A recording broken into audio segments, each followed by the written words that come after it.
नमस्कार दोस्तों, मैं आपका अपना एडवोकेट स्वरनदीप सिंह। स्वागत है आप सबका हमारे अपने चैनल लीगल हेल्प पे। कानून है तो जिंदगी है। आज का विषय थोड़ा सा इंटरेस्टिंग है। आज हम एक क्राइम की स्टोरी शेयर करने जा रहे हैं। क्राइम की स्टोरी एक डकैती के ऊपर है। एक ऐसी डकैती जो हुई भी और नहीं भी हुई, इसको ऐसा कहना ही ठीक रहेगा। दरअसल बात ये दिल्ली की है, दिल्ली के करोल बाग इलाके की है। वहां से दो लड़के, नामधारी चैम्बर से दो लड़के निकलते हैं रिकवरी के लिए। कुछ रिकवरी थी उनकी पेमेंट्स की, उसके लिए वो निकलते हैं पार्टियों से पैसे लेने के लिए। चावड़ी बाजार जाते हैं, अलग अलग जगह जाते हैं। कुछ लड़के उन्हें चेज कर रहे थे लूटने के लिए, और इस बात की नॉलेज इन दो लड़कों को थी ही नहीं कि कुछ लड़के उन्हें चेज भी कर रहे हैं। अब क्या होता है, टोटल 90-95 लाख रुपया वो बैग में लेके चल रहे हैं।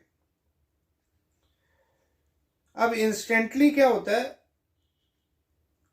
वो किसी ऐसी जगह में चले जाते हैं 15 मिनट के लिए, उसके बाद वहां से बाहर आते हैं। उसका मेंशनिंग कहीं नहीं है, ना चार्जशीट में ना एफआईआर में, कहीं भी नहीं है। उनका कहना था हम कुछ हमारा चालान कटा, उसके बाद हमने रिक्वेस्ट करके चालान बचाया, कुछ खाने पीने चले गए। चलो 90-95 लाख रुपए लेके वो कहीं कुछ खाने पीने चले गए। ये बहुत एक कॉमन सी बात उन्होंने बना दी। अब वो जो लड़के बाहर, चोर डकैत जो भी कह लो उन्हें, वो उनका वेट कर रहे थे कब आएंगे। अब वो जैसे आते हैं, वो उनके एक फिल्मी स्टाइल में आगे जाके बाइक लगाते हैं, उन्हें मारते हैं अच्छी तरह से।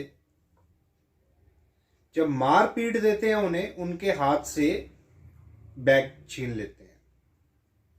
हेलमेट से मारने के बाद उनके हाथ से बैग छीन लेते हैं। जब वो बैग छीन के भागते हैं, भागते समय एक की गन नीचे गिर जाती है। जब वो गन नीचे गिरती है तो वो बंदा और ज्यादा डर जाता है, भाई औरों के पास गन ना हो। वो बैग लेके चले जाते हैं और इधर से पुलिस को कंप्लेंट हो जाती है, यहाँ पे कुछ अज्ञात लोग आए, उन्होंने हमें मारा पीटा, हेलमेट से मारा, उनकी गन भी गिर गई और वो यहां से हमारे 95 लाख रुपीस लेके भाग गए।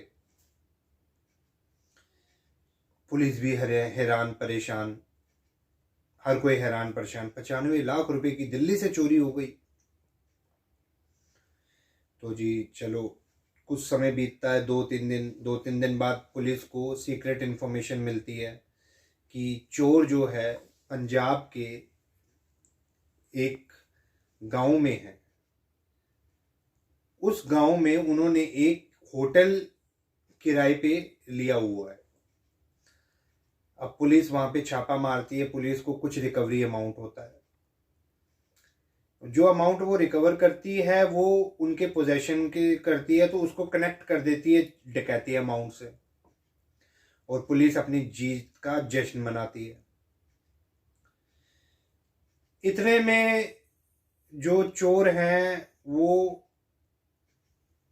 उनमें से एक चोर की बेल हो जाती है और बाकी के चोर बेल लगा देते हैं।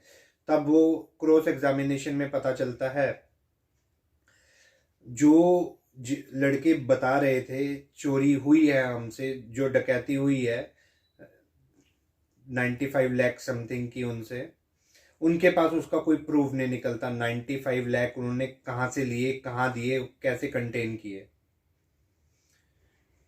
अब जो रिकवरी हुई वो अमाउंट था 38 या 40 लाख समथिंग। अब वो अमाउंट तो वापसी मालिक को चला गया। जब वो केस खत्म होने की कगार में आया, एक्विटल हुआ, तो वो अमाउंट मालिक को वापस करना पड़ा। फिर से एक केस बना। भैया छोटा मोटा केस नहीं था, पार्टी भी रसूखदार थी जिसके पैसे चोरी हुए थे। उसने उस लड़कों के खिलाफ भी केस किया। जब वो लड़कों को अंदर किया इस स्टेज पे, तब पता चला लड़कों ने बयान किया कि वो पैसा वो दोनों लड़के वहां किसी को दे के आए, जिसने वो पैसा आगे कहीं और डिलीवर कर दिया। अल्टीमेटली वो ही दो चोर थे, और डकैती हुई या नहीं हुई, इंटेंशन थी उनकी, वो उधर आए, उधर जो भी हुआ वो इंटेंशन उनकी क्रिएट हो गई। ये कहानी 2017 की है। तो इस प्रकार इन्वेस्टिगेशन में लूप होल्स रह जाते हैं, कुछ ऐसी चीजें, पहलू जो चोर ढक के भी उसे बिना ढके छोड़ देते हैं, तब ये चीजें खुलासा होती है। अब इस खुलासे में क्रॉस एग्जामिनेशन का बहुत बड़ा हाथ रहा।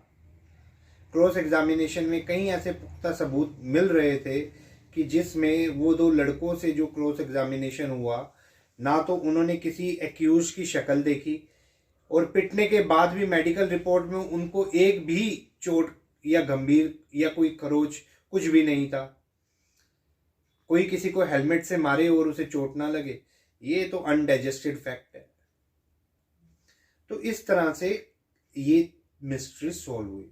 ऐसी मिस्ट्रीज को और जानने के लिए आप हमारे साथ बने रहें हमारे YouTube चैनल पे, और इसे लाइक शेयर सब्सक्राइब करना ना भूलें।